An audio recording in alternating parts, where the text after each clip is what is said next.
అటుక ఢిల్లీలో ఎంపీ మల్లు రవి మాట్లాడుతున్నారు. ఇప్పుడు లైవ్ చూద్దాం.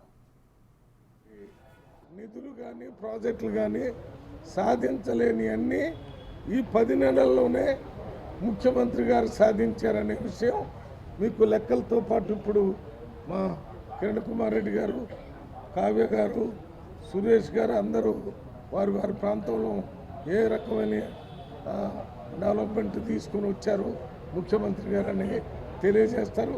ఇదే రకంగా మాట్లాడితే దీనికి భవిష్యత్తులో కేటీఆర్ గారు భారీ మూల్యం చెల్లించాల్సి ఉంటుంది. అనవసరంగా ఏ రకమైనటువంటి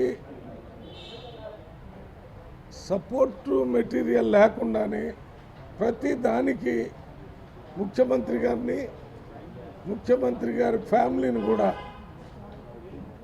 అనవసర విషయాల్లో ఇన్వాల్వ్ చేసి రాజకీయంగా బురదల్లేటటువంటి కార్యక్రమాలు చేయొద్దని, చేస్తే కాంగ్రెస్ పార్టీ ఎంపీలుగా కార్యకర్తలుగా మేము కూర్చొని ఉండేది లేదు.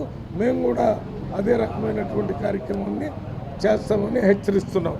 ఇప్పుడు ఈ 10 నెలల్లో ఏ రకమైనటువంటి గట్టిగా మాట్లాడారు.